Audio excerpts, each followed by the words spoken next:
I am Ferdinand Marcos, and I am the President of the Republic of the Philippines. I stand today on behalf of 110 million Filipinos. Hello people and hello universe, it's me again guys. Shout out sa inyo mga base.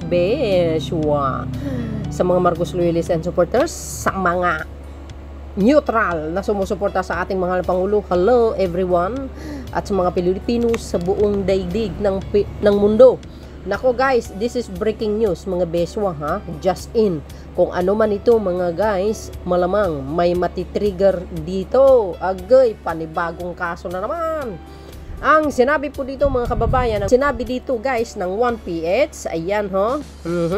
Just in, nagsampa na ng Flander case si dating Senator Antonio Sani Trillanes laban kina dating Pangulong Rodrigo Duterte at Senador Bongo. Agay, paktay tayo ni Day.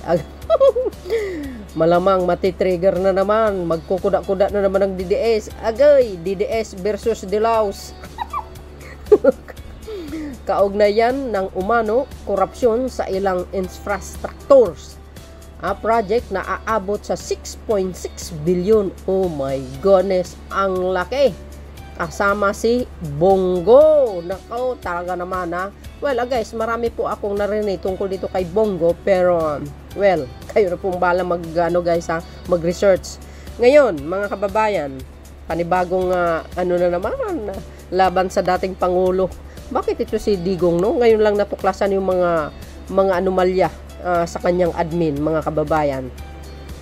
Mga kababayan, dito sa 6.6 billion, bukod pa dito mga bes, alam po natin nagkaroon ng hearing tungkol dito sa nagkaroon ng hearing sa Senado itong mga nakaraang mga panahon sa time nila ni dating Senator Gordon, 'di ba? Tungkol po dito sa Parmali. Oh, mga kababayan. Dahil diyan, bukod sa 6.6 billion mga besa, mayroon ding nakikita na anomalya na hindi kaaya-aya sa Parmali mga bes. 11 billion ang nawala. Ang tanong, saan napunta? Agoy, yan po ang sinabi ni dating Blue Ribbon Committee Senator Gordon sa kanyang interview sa isang sa isang news. I think sa ENC, no? Interview niya kasi yun, kaya nabanggit niya po yan, napanood ko po yun. Correct me if I'm wrong kung sa ENC yun. Well, tuloy, all the elements of Flander are clearly present in this case. Mr. Bongo and conspiracy, pakpay tayo Bongo, tatakbo sa pagkasenador ito guys. With Mr. Duterte, use his position, nako, ginamit ang kanyang power para lang you know what I know. Authority and influence to corner billions worth of government projects in favor of his father and brother, thus unduly enriching himself in the members of his immediate family. Nako, involved ang pamilya nito ni Bongo mga besa. Medyo usisain ang kayamanan ng kanyang pamilya. Correct me if I'm wrong mga beswa. The evidence presented in the complaints is compiling and warrants on Flanders charge. Paliwanag ni Trillanes. Nako, bakit ito si Digong guys? Ang daming anomalyang nakikita sa kanyang pamumuno. Tulad na lang dito sa war on drugs, sabi nila 700 plus ang natsugi. Yun pala 20 plus. Sabi po ng abogado na si Mr. Joke, no? Agay, correct me if I'm wrong guys, At hindi lang yan, tungkol dito na naman sa secret deal na ito. Agay, nako. Kaya nagkanda gulo-gulo dyan sa West Philippine Sea. Kung hindi si Pangulong Marcos Jr. ang umupo, hindi nabubunyag lahat yan. Diba? At tungkol na naman dito guys sa issue may issue sa laban sa dating Pangulong Digong. Nako, itong guys yung in-interview siya sa media na tinanong sa kanya kung alam niya kung saan nagtago si Kibuloy. Sabi niya alam niya daw kung saan nagtago. Tapos ang sabi niya pinakadulo, secret daw. Di ba guys, labag sa batas po 'yan. Pwede kang kakasuhan ng obstructive of justice ba yan? Guys, correct me if I'm wrong, hindi ko alam yan. So dahil dyan mga besa, may balak sa sampa ng kaso si Digong tungkol dyan sa kanyang sinabing secret. Kasi ibig sabihin nun, tinatago niya, kahit alam niya nasaan si Kibuloy, pero tinatago niya, alam niya kung saan ito nagtatago. Parang ano guys, no, walang pakialam, nga wala siyang malasakit si Digong sa mga naargabyado ni Kibuloy. Alam po naman natin kung ano po ang kaso ni Kibuloy na yung you know guys. So dahil dito mga bes, ano po ang kapalagayan nyo? Malamang ako? Oh well guys, bahala na si Trillanes dyan mga kababayan. Dilaws versus DDS Agoy, malamang kukuda-kuda na naman ng mga DDS dito mga besya.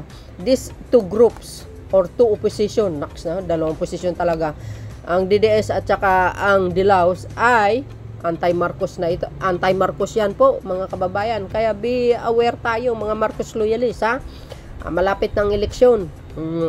Alam natin kung sino ang nararapat. Agoy, yan, ipakita natin yung mga highlights sa pagsasampa ng kaso ni Trililing. My God. Nako, nagsampa na talaga ng kaso si Trillanes mga kababayan. Magandang laban yan. Panoorin natin mga Marcos loyalists, ang laban ng mga Dilaws at DDS, si dating Pangulong Digong. Alam nyo mga besa, sa issue na ito, siyempre, pag ito magkaroon ng hearing sa korte, marami pong mga ma-involve dito na pangalan. Baka maungkat-ungkat na mga issue laban sa dating Pangulong Digong, mga kababayan, tungkol sa war on drugs, sa mga rami na mamatay, sa secret drills, tungkol sa issue ng Parmali. Marami pang iba, katulad po ng issue, pag sinabi mo infrastructure, nako, 'di ba? Mayroon tayong in-upload, mayroong isang tulay diyan sa Isabela na nasayang lang yung budget 600 million plus. Hindi madaanan ng mga taga Isabela dahil umuuga, baka maputol sa gitna. See? So sayang naman, for sure ang Marcos admin ang magtutuloy. Correct me if I'm wrong mga bes. Natural kasi sayang no? Alam niyo naman si Pangulong Marcos Jr., ayaw niya nakatingga at talagang hahanapan ng paraan yan para maituloy-tuloy. Another budget na naman. Sayang yung pera ng bayan. Alam nyo naman guys, si Pangulong Marcos Jr. sa 119 na project ni Digong, 12 ang natapos lang. Pero ang 7 doon, si Pangulong Marcos Jr. ang nagtapos, guys, tinuloy niya. See? Well, anyway, correction, This issue naman ni, itong issue ni Trillanes sa pagsampa ng kaso laban sa Pangulong Rodrigo Duterte, ay sana po, kukorek natin, hindi po kasali dito si Pangulong Marcos Jr. Ito ay plano or kagustuhan ng mga side ng mga Dilaws tulad ni Trillanes. Mamaya isisisin nyo na naman sa gobyerno, isisin nyo kay Pangulong Marcos Jr. outside na sa dyan sa plano ni Trillanes sa pagsampa ng kaso sa dating Pangulong Digong. Kukorek natin, huwag ganun mga kababayan. Out na si Pangulong Marcos Jr. dyan. Nako. So yun guys, ano po ang kapalagayan nyo? Ako? Sabi ko nga, bahala ng mga Dilaws dyan.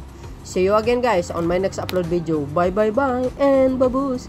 God bless Philippines. Grabe, ang daming kaso ni dating Pangulong Digong. Ngayon lang lumalabas yung mga anomalyang hindi kaaya-aya sa mata ng mamamayang Pilipinos. Babus!